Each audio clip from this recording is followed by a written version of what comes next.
Because I'm 26, and this is without any hubris or pride, but when I explain to you what I've done and sort of how lucky I've been and what's happened to me at the age of 26, I hope it's super inspiring for you guys, because most of you are probably like 18 to 21. You don't have to be at a company, for 12 years and work your way up a corporate ladder, especially here in Austin. Entrepreneurship is real, millennium power is real, and if you've got a good idea and you figure out how to market it or to present it in the right way, and we're going to go in depth into that and into branding, then you can make a big mark. The world is at your fingertips, and I now own my own agency in Austin at the age of 26. So, yes, awesome. The world is right. So I wanted to start by sort of asking a question that's going to set the tone for this talk. Is there anyone in this room right now who could convey a business idea that they have so passionately that they use their hands to describe it? No. Okay. So I want that to kind of sink in and for y'all to think about that for a moment, because right now in digital marketing and YouTube, there is a lot of fluff that's out there. And everything that I say today, I want to premise with, I don't know where social media is going. YouTube could break tomorrow. YouTube could be around in 100 years. We don't know. And the same with all of our digital platforms. So what I have found to be so true, and I'm going to take you through the entire process of how I got to this point and now what's working with the agency that I own, is that you have to have a strong, passionate, relatable brand that you can put across any platform, because the platforms are going to change. As we know, one of you in here may come up with the next digital entertainment platform or the next Netflix, and if so, I'm giving you my business card because we should talk. I'm really open to the entertainment evolving, which is part of the reason that I moved to Austin. So, backtracking a little bit, I was a theater major at the University of Southern California in Los Angeles. I actually went to high school up in Georgetown High School. Small town girl, my family had a ranch. Your password? Do you want to tell me your password, or do you just want to sit up here and keep refreshing the page? Yeah, I can tell you. I mean, you don't have to. It's my dog. Salvador, okay. Oh, it's all over you? Yeah. Okay, thanks. See, look at that trust. See, now we're a family. Now we can trust each other. That's awesome. So anyway, yeah, I was a theater major. So I don't have a business or a communications degree, which, amazing that you're doing it, because you're going to be 2 years ahead of all this stuff that I had to learn. But like she was saying, they don't offer that digital marketing class here. I don't want you in any way to feel like you are not competent coming out of this major to be able to jump into this field. Because you're going to meet people along your path who are going to say, if you're smart, accessible, and entrepreneurial, you'll meet people where you're like, oh my God, I glean that. And again, as I take you through this path of all this, you're going to see how this worked out. So I went to USC. I had a house with 14 girls and gays, and we were like super theater. I was in all the plays. I was the commencement speaker for my class. I was like crazy outgoing, super gung-ho about getting involved. And because of that, I started doing these goofy talent shows, because I ran Theater Students Association. Great job for being part of a club. You never know how it's going to help you. Why do I say this? Because me and these said friends started making these goofy videos back when YouTube was literally just you liked someone, so you sent them a link on their birthday, or oh, he's cute, does he like my sense of humor? Here's this strange bunny video. And that was the extent of it. There weren't channels, there weren't YouTube celebrities. So we just made funny things and put them online all the time. And one of the nights I was with my friends, and I'm also going to say, I really support you guys having fun. I have to remind myself of this all the time. Donald, who's filming this, he's actually one of my actors, and I get so stressful and intense. I'm super type A, and I know all of you are type A because you're part of this club. So I'm always feeling guilty about going out and having fun, but sometimes it is essential, and if you can have fun or do things to foster your creativity, you are going to add a 0 to your paycheck. I'm serious, because there are a lot of people with technical skills, and technical skills I was a theater major, and I'm getting hired, and I'm getting paid really well to do what I do. I was not a computer software major or what have you. I don't even know if that is a thing.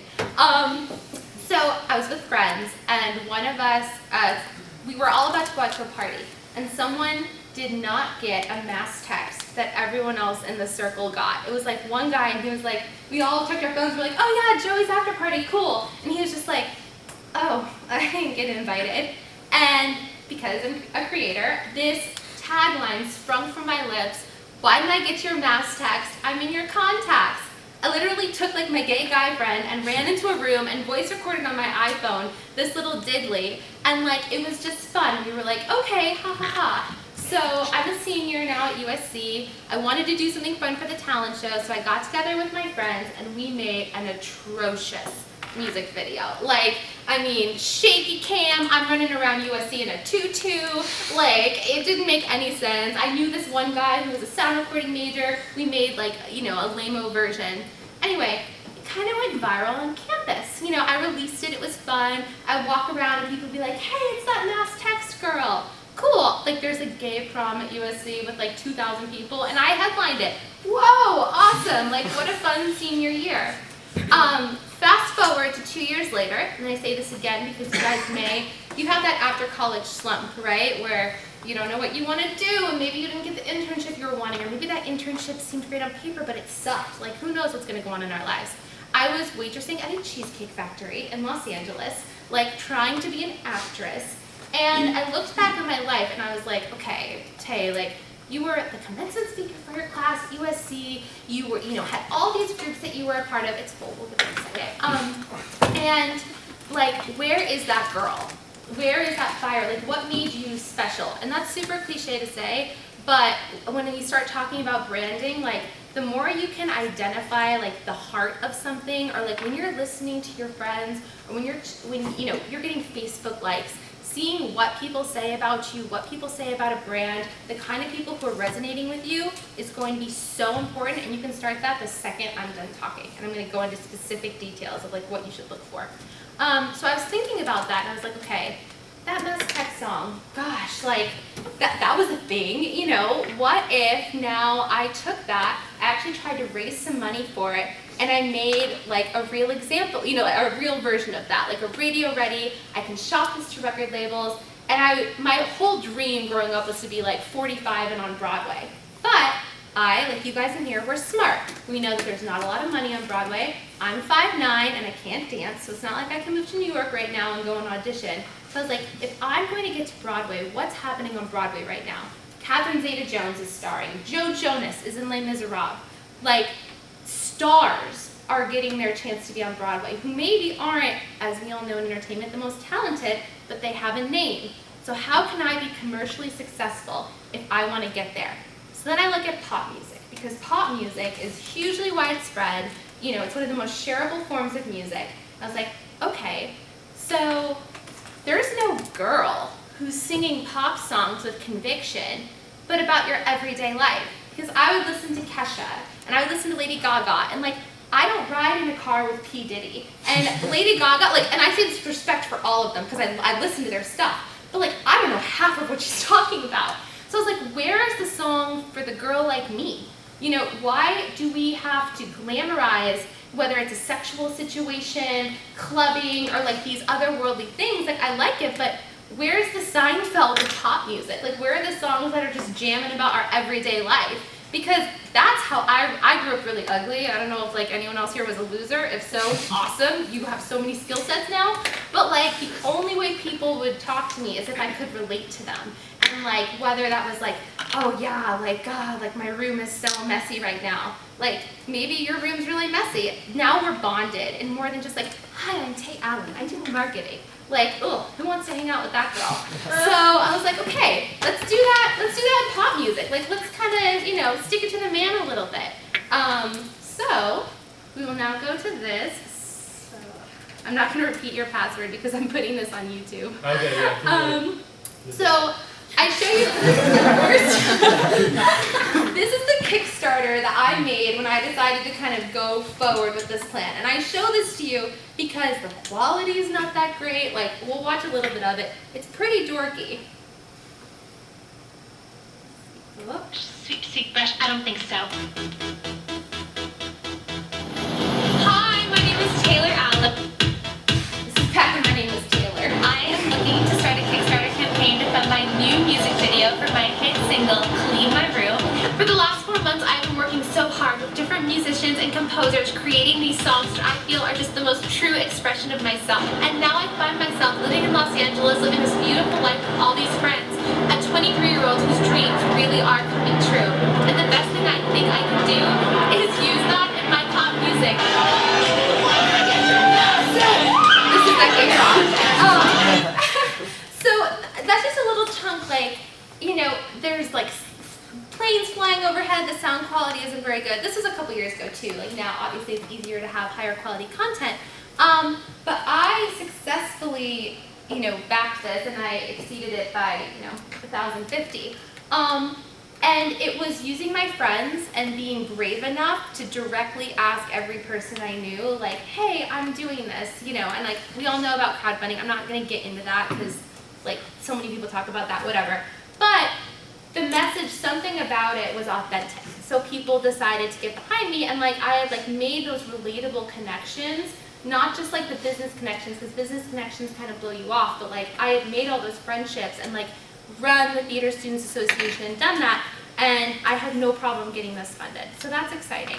So I am able to successfully fund the video, and then I use that to also re-record the song.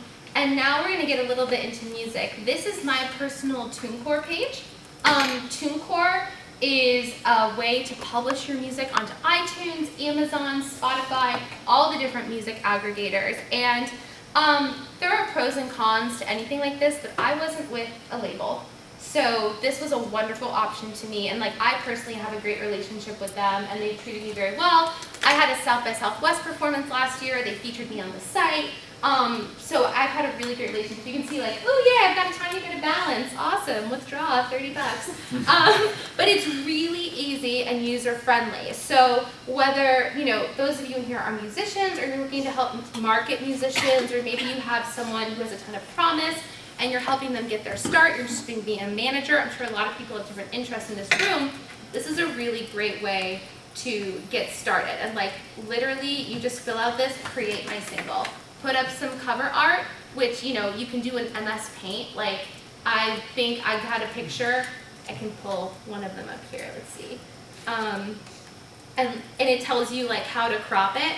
And then you just upload it yourself. Yeah, so here are all the things that I've released. And it's really easy. Some of them are repeats because I uploaded the wrong thing. But, like, you can do that. And, like, still right now what's on iTunes is what should be. So it worked out really well. So that's TuneCore. So put my song on TuneCore and I go through, and at this time I was living in Los Angeles and I went online onto Craigslist. I love Craigslist. Craigslist people are hungry. Craigslist people are oftentimes much more professionals than like the douchebags who have really fancy websites, honestly. So I went onto Craigslist and I was like, I'm looking for a music video director. I had some friends in LA, but a lot of them had busy schedules, what have you. And this guy got back to me. He was able to offer me specific music video packages with a line item budget. This is another thing that I want to touch on. As you are creating the packages that you want to sell, you know, your business majors, the importance of knowing exactly what you're paying for and being able to see, you know, what upgrades you want. So in the terms of a music video package, he had a $2,500 package and it was like red camera, an additional $200. You know, like this lighting kit, additional $50, whatever it was. And then I'm able to make those decisions. What I'm seeing right now in Austin in the entrepreneurial market, and especially in music marketing, is that people have just completely blown that out the window. They think that they can have a catchy phrase that talks about marketing, or they can just point people to their LinkedIn, and other marketers are not going to be hiring you. Businesses are going to be hiring you, and advertising firms are going to be hiring you. Those people expect very specific breakdowns. So as you're developing your practice and getting started, being able to really specifically outline what it is that you do and the digital strategy that you're going to provide is really important. So, I don't know if we actually want to see this, but I'm going to show you a little bit of mass text. So before I play it, at the time, because everyone always asks me, how did you go viral? And we're going to talk a lot about viral. I was smart enough to read Billboard magazine and Rolling Stone, because those were the two that you read to learn about music. I knew that new releases came out on a Tuesday, and that was it. There was no secret sauce in terms of going viral. Well, that's a lie. There is a secret sauce, which we're going to get to at the end. But in terms of like the technology, there was not, besides just knowing to do it on a Tuesday, something super specific that I did to make viral happen. What I'm going to do is show you all the ways you need to be prepared for when you do have something that hits, and then at the very end, why I think it did go viral. So here, we'll play a touch of this. I normally make people be drunk before they watch this. Hey, so we've been talking for a while, and I thought we were cool. Did I miss something? Why did I get your math text? YouTube, anything that is in this box is a tag, so you don't have to put that additionally as a tag, because you only get so many tags. So a lot of people freak out about what their tags are going to be, and a great trick is like chunking this full of stuff, because that will, the Google bots will find this just like they'll find any tag that you do. Great. So I put this on YouTube, and I had nothing monetized. Like, none of the right boxes were checked. My AdSense wasn't set up. I had nothing in place. I did not monetize this video until 700,000 views. So, ouch. That sucks. So, again, to prepare you, if you have something that takes off and does well, in order to counteract that, so I put this up on a Tuesday. I literally go out to eat with a friend. I come home. The views are stopped permanently at 301 plus views. And that means something is going viral, because Google cannot keep up with the view count. So while my views were stopped, I was seeing the dislike bar rise, all these, thumbs up, thumbs down, and I was seeing the comments going crazy. And I started seeing something over and over and over saying, the Reddit cringe army has found you. And I was like, what's that? This is one of the many Reddits that is about me. I'm a slime marketing genius, that's right, listen to everything I say. But yeah, I'm huge on Reddit, and Reddit, like, someone I guess was on at the right time, they put it on the cringe army and it went haywire. So I was seeing all these comments like, the cringe army has found you, cringe army has found you. Then, so you guys know Reddit, you kind of get how this works, so that's fun. So I'm seeing those, and then I'm also seeing lots of comments saying, not safe for work show sent me here, or different shows. And I realized that the video, because it had been on Reddit, was starting to get picked up by different web shows. And there was one in particular, it was called Not Safe for Work Show. Now it's called Night Attack, and I actually have a great relationship with them now. A huge part of my fan base watches that show. But I started seeing that. I go on, and these guys are ripping my video to shreds. Thanks, guys. And I was just like, okay, something is happening. Obviously something is going on. Like, this is not just my friends anymore. So the next morning, I woke up to calls from Bravo, the Huffington Post, Good Morning America, Yahoo News, IB Business Times, Paper Mag, like everything, everything legit was writing about this. This is one of my Mashable articles. So, some people loved it, some people hated it. It was causing all this controversy. And I like this one in particular because, they did their homework. And I want to show this to you, too, that, at the time on my YouTube channel, I had my commencement speech from USC, a video of me horseback riding, and then, there was something else that was, really hated on. I don't know, but it was something kind of cute like that. And that's all anyone could find about me. And that was a detriment, because everyone was wanting to know, who is this girl, who is this girl, who is this girl? I'm going to take a slight break from talking about this for a second. When all this is happening, so I'm not monetizing this YouTube video. I have no idea what's going on. I don't know anything about YouTube. My parents are lawyers, so I had a wonderful entertainment and music lawyer who, God bless his soul, had no idea what to do either. So being old school, my parents were like, let's get you a publicist. We spent $2,000 on that publicist, and they did not get me any interview that I didn't get for myself. And they were telling me, okay, everyone's saying, who is this girl? You need to remain a mystery. Well, as you guys know, I'm sure all of you are like, no, no, no. Like, that's the worst thing you can do. People want that sort of like instant gratification. So I wasn't tweeting. I was so scared to post anything because everything that was out there was like being exploited like this. Like, I mean, they found all this stuff. This is when it only had 150,000 views too. Like, I didn't have to get to millions of views for a Mashable article to come out. So I also want to impart with you guys that views, especially now, people can buy views, people can buy followers. Like, that is not, like, this only had 150,000, which is nothing. That is not why people were writing about my stuff. They were writing about it because it really hit a nerve, and like, it was so accessible to everyone, and everyone could have some sort of opinion on it, whether it was your thing or it wasn't. Okay, a lot of views. So like, I mean, there are GIFs, there are memes, like, and then like, is Tay Allyn just trolling us all? So like, people like wondering what's going on too. So because of that, my publicist was like, don't put anything out there. I lost so many potential fans, followers, subscribers, whatever you want to call it. I don't really like the word fans because I feel like it sounds super self-serving. But so many people who would have believed like what I believed in and like been into my shit because I was a mystery. So we'll come back. So it goes viral, and then like,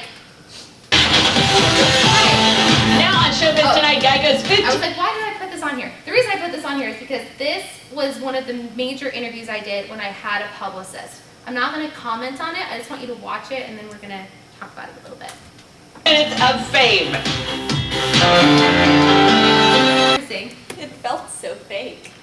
Yes! Oh, gosh! It was not genuine at all, and it was definitely evident that it was not genuine. Great. So thank you for saying that. You don't hurt my feelings. Could have paid you to say that. Great. Yeah. So the Soup, Jules McHale. I was on the Soup 5 times that year. They really liked me. They did not play Mass Text when they were doing their top 3 worst clips of 2013. They played that interview.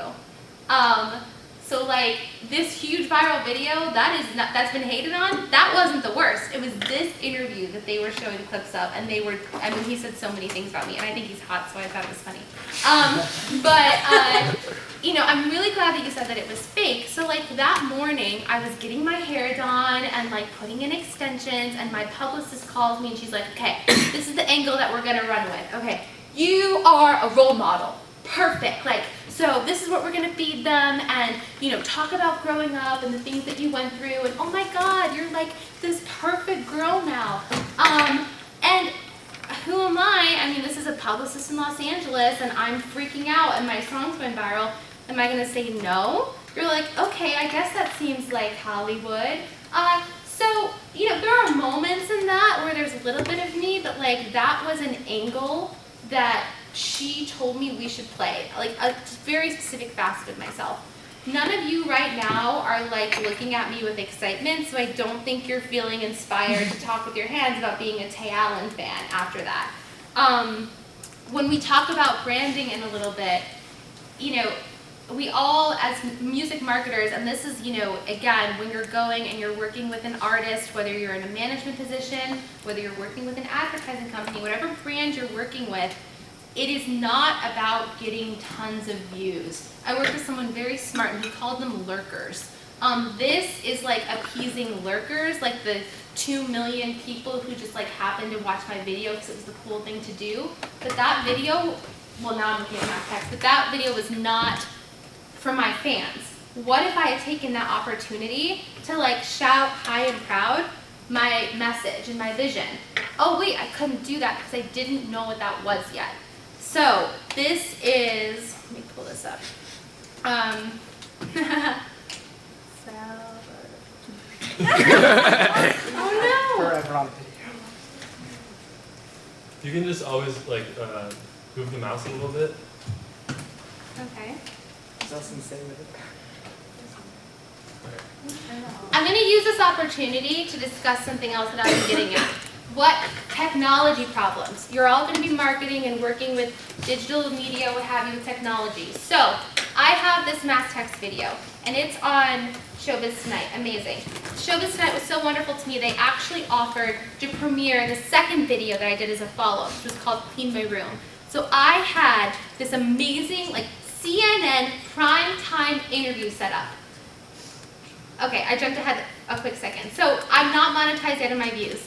I didn't know what to do, and I tried to get my AdSense set up, which before you launch anything, make sure you have all that in place. And my video was put under review, the Mass Text video. And they were like, well, it's going to take approximately 2 weeks for us to figure out, you know, what. Are we good? I'm just going to turn it off so you can keep doing that. Oh, okay.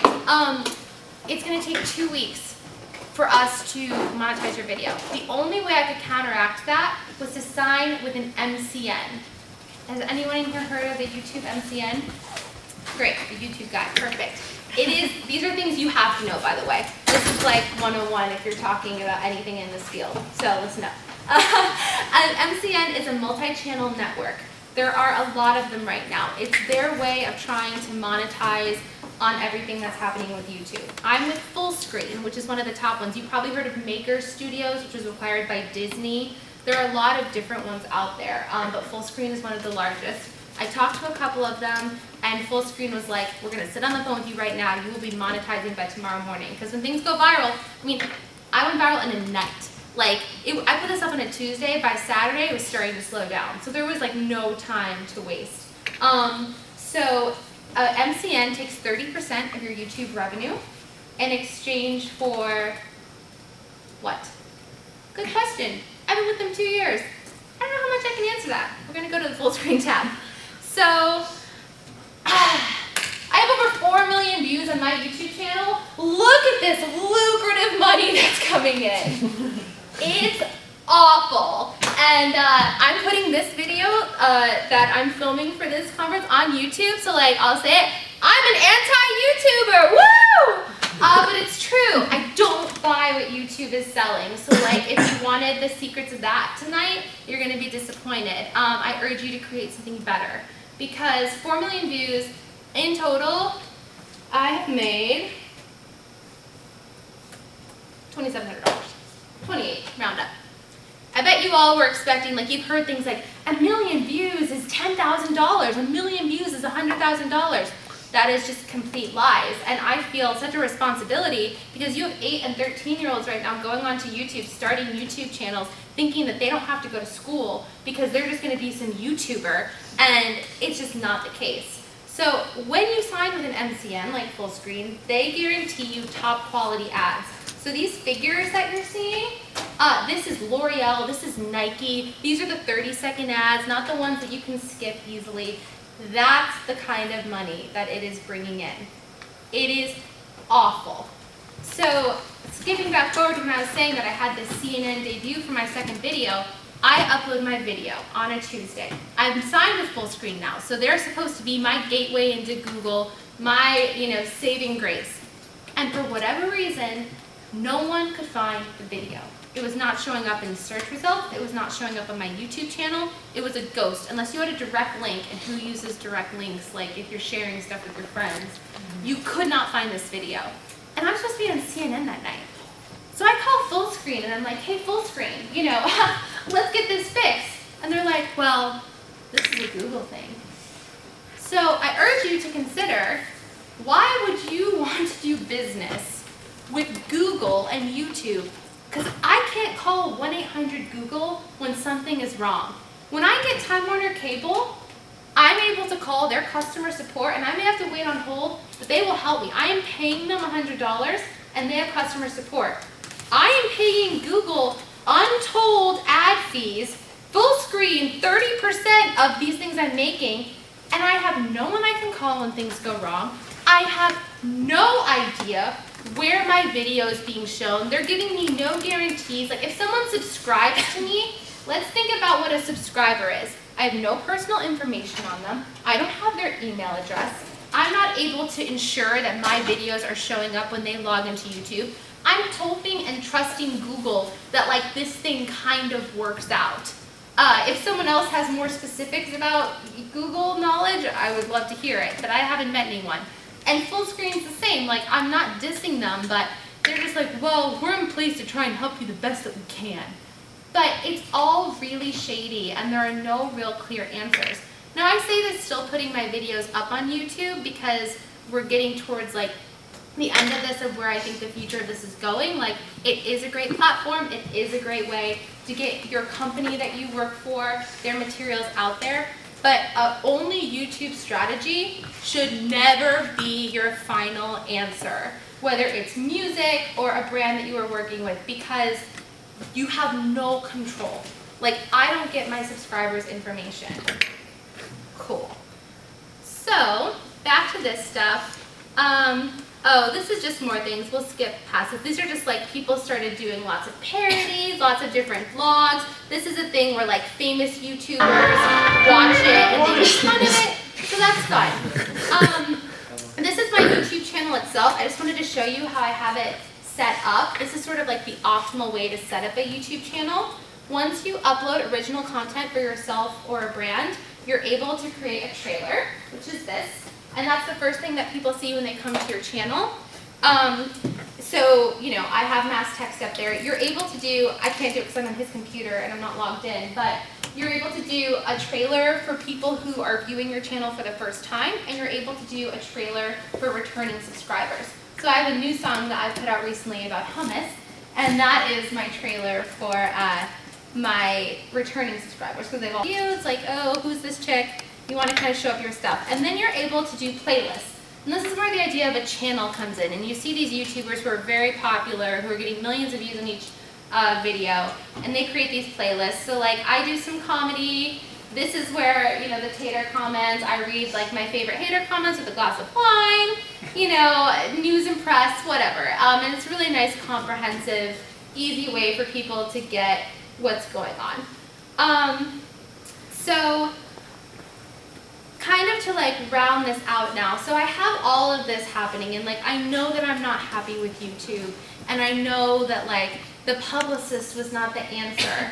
And I have these fans, like with all the dislikes I have, my fans are so strong and amazing. They are fervent and passionate, and they defend me. Like that one girl who she just said, like, this song is kind of catchy. 37 comments under it of people probably being like, you die, you fucking slut, and just like horrible things that happen on the internet. Yeah, like people from like, I break their ears and everything. It's like, okay.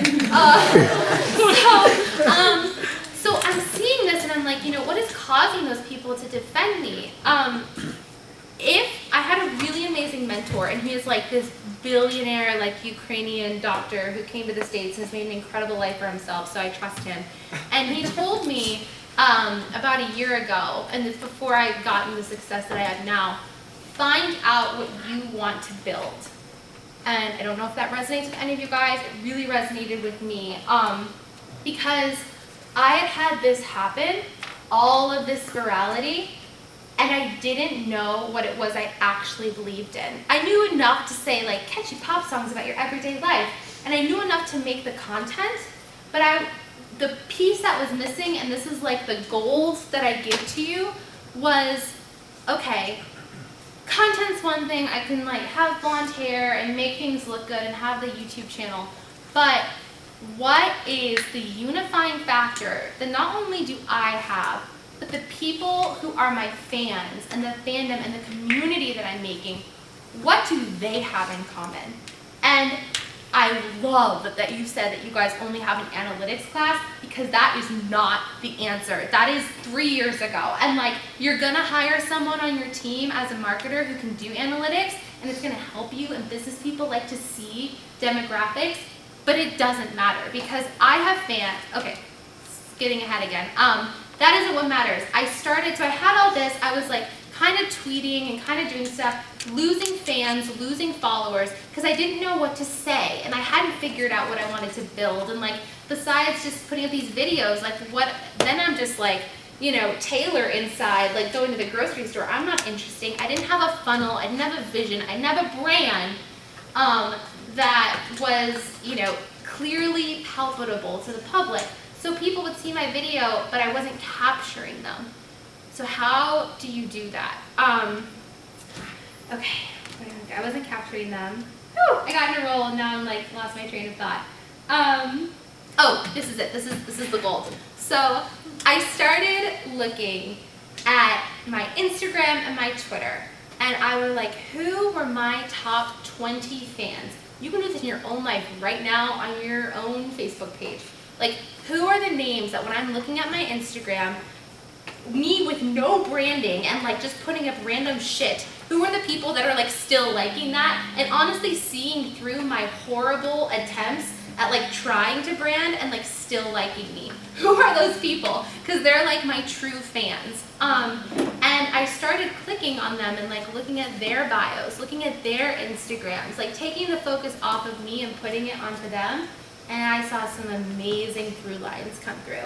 I have glorious gays in South Africa who are pole dancers and like loud and proud about it. And then I have older guys on Reddit who are gamers who probably jack off to my videos. And the coolest thing ever is that those gamers are like awesome gamers and really talented, and they're like high on the leaderboards and they are all about it.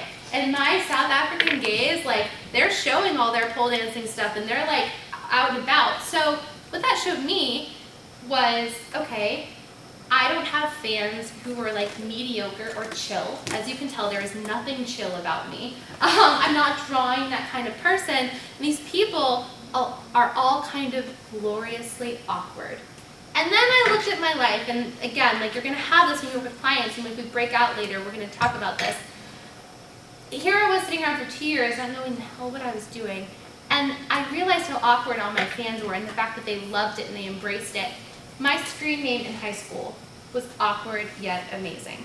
And I was like, okay, Tay, you're really dumb. You should have figured this out. Like, you've been this girl all along, and it has been hidden and clouded, and you have people telling me, okay, you should do comedy. You should do this. Like, why don't you put up a vlogging video? Trying all this stuff that wasn't sticking, and like the answer was there. Talk about this because when you start consulting, and I'm sure if you guys are marketers, most of you are going to be consultants, which is what I do. I do viral brand consulting and like brand architecture with different tech startups here in the city. When you start consulting, you're going to have a lot of people thinking they know what they should do, having people who like go through their demographics and be like, well, this is the market we should appeal to. In order to get true engagement, which we know is the key, like that's a real buzzword now, because like, as I said, views and stuff can be bought. To get that engagement, you have to make your message really clear and easily palpable. And even if it doesn't like apply to everyone or it doesn't hit on huge levels, sorry, advertising firm, that's the future. Like, there's so much content out there now that like maybe you're not gonna get like 100,000 Twitter followers right away by putting up your really cliche messaging, because we can all see through that and it's boring. But if you put up something with like some heart or some spice, or like I'm talking out my hands, like that passion, that is what is going to, that is what's going to get that engagement. So kind of just like jumping ahead, so like now, so I figured this out and I realized, oh my gosh, I'm the queen of awk. Like, if I'm gonna believe in something and I'm gonna be a tastemaker, and this is a word that I use all the time with my brands and I encourage you to steal from me, like, I can put up, really cliche stuff of like pictures of me smiling, or I can put up branded content. So when people find me, if they vibe with my stuff, which is what I'm doing with my music, I'm putting that out there, if they like it, and then they come to me and it's like always some form of awkwardness, then they're probably gonna wanna follow me. And not only that, but then they're gonna like what I'm putting out, and there's gonna be some consistency. Because when you're working with a company, how do you know where to start? Like, if you're selling soap, what's your angle gonna be? Well, what I do is I sit down with that soap company and someone who either has, originated it or is in charge and knows a lot about their brand, and I start asking them really specific questions. Like, why, it starts cliche always, why is your soap different? And then I listen to the answers that they're giving me, and if you're good at marketing, and maybe not all of you will be, and maybe some of you are better than I am. You are able to listen to what someone says and to pull out the gold. And like this is trusting, and going back to why I talked about being like that ugly girl and why mass text was so relatable. If I hear something that someone says and I just trust that I'm an awesome person, so like if I relate to it and think it's good, that it will be. And as a marketer, like that's all you can offer of yourself is your opinion. So you may as well like really, really go with your opinion. And I'm listening to the stuff that I'm like, oh, that's hot, that's fun. That's the direction that we're going. Because they can have stuff that sounds really good on paper, or stuff that, you know, seems like it's going to appeal to Midwestern moms or whatever they've deemed as their target audience. But how like, yeah, okay, they can hire someone to do that, but what are you bringing them? You're bringing them your perspective, and you're bringing them like what you would want to buy. So now, like, when I'm looking at my 140 and part of my business, so I own a talent and branding agency. So we work with actors in TV and film. And one of the things that we offer to our actors is like a full branding package for their social media. That 140 that you're talking about, that is gold. And it's not gold because I want you to do like hashtag beauty, because that's the thing that's most searched on Instagram. You know, like people put out these things about social media, like tapping into these giant crazes that are going on. Okay, then you're 1 in a million. You have to have good content, and hopefully the company you're working with has good content. You're going to help them make good content. But then once that content gets out there, it's just about capturing. So when people go to my Instagram now, like, you get what I'm about. Redefining leading lady. I mean, that can mean different things to different people, but there's an element of revolution in there, which I do with my music and which I support in my fans. I've trademarked, and like that is like an easy hashtag. And now when my fans or people put up content that they feel is gloriously awkward and they do that, I'm reposting, I'm retweeting. It's our way to stay together. And then I just have a basic link. So it's not magic, it's just clear. And I think now with social media, so many people, and you'll see like I have like the same thing here, I have that same stuff. And then like an on-brand picture, which is, he's a famous YouTuber too, so like that's a little bit part of it. But I was being awkward, but then like kind of like a normal leading lady, like that dichotomy is what I believe in and like what I'm about. But this is not like the prettiest, most glamorous image necessarily or whatever. But you can see the numbers. So I really, I don't know if we have a ton of time tonight. Like this went a little longer to like necessarily like do like groups and practice stuff. Like if you want to, you can. If not, you guys can ask me questions after. But it is all about capturing and creating that fandom and creating that community. And whether then you put that community into a Facebook group, like groups now are evolving, they're great. Like the Facebook fan page, I think honestly is like going out of style, because like you have to, you know, if you don't boost a post, it gets shown to like 9 people. It's a scam. But groups now, you can like help curate that content, see who's viewed it, you have a lot more control. But yeah, whatever social media you're using, if you are able to give your brand like that it moment, like when I talked with Donald, like we did a personal branding session and I was listening to all the things he believed in, what his dreams are. People love talking about that stuff. Listen and be like, okay, a lot of that was really cliche, but this thing that you just said was so cool. And I don't necessarily vibe on that, but I would follow it, listen at music, whatever it is, to those things that are happening. And that is what you're going to be able to sell. And when you help people have that realization, like when we sat down and I figured out what his thing was that like made him special, and then how we were going to display that in an easy, palpable way, we both left feeling so good about ourselves. Like it is heartwarming doing this branding work to feel like I'm helping making people's dreams come true. For someone like I 2 years ago would have loved for someone to be able to look at everything I've done and been like, hey, you're kind of awkward. And maybe like, oh, that's all I have to do? Like 2 years of hiring all these people and doing this crazy stuff? But you can't brand yourself, which is what I tell myself, so I don't like, but it is such a gift that you can offer to someone else. And I'm telling you, I have done no marketing. Oh, I guess it's the last thing I'll show. And just like, yay, like launched a company, woo!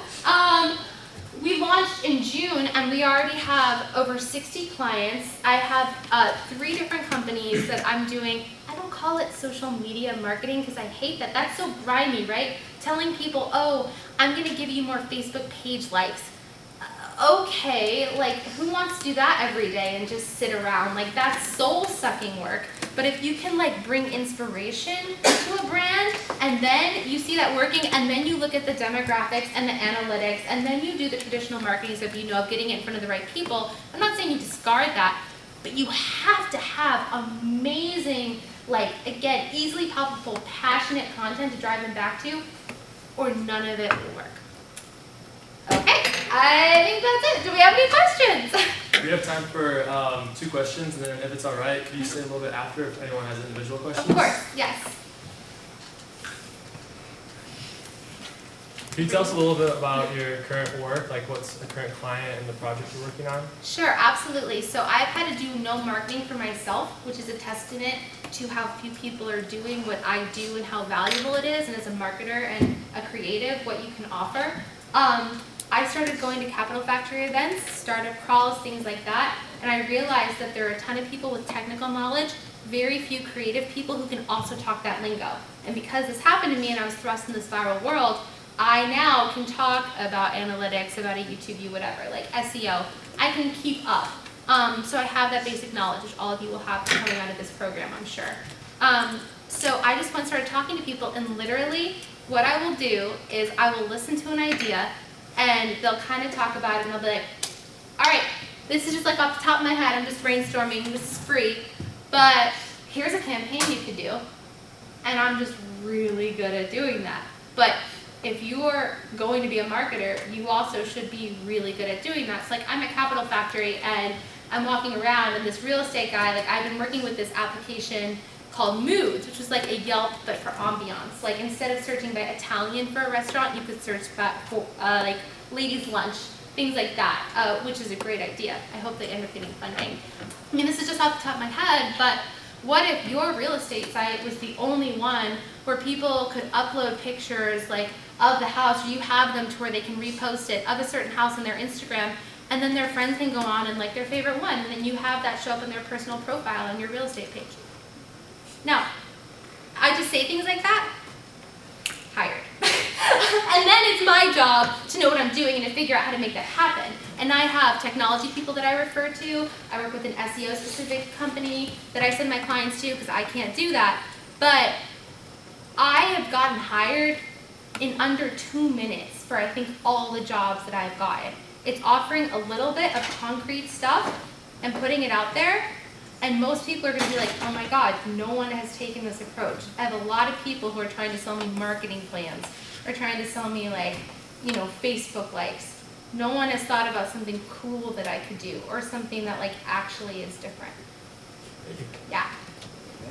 Yeah. So you said it's like impossible or really hard to brand yourself. So then like as college students, we're all kind of like trying to figure out our brand right now. Sure. So then like what should we do or like steps we can take because we can't like hire a branding person really.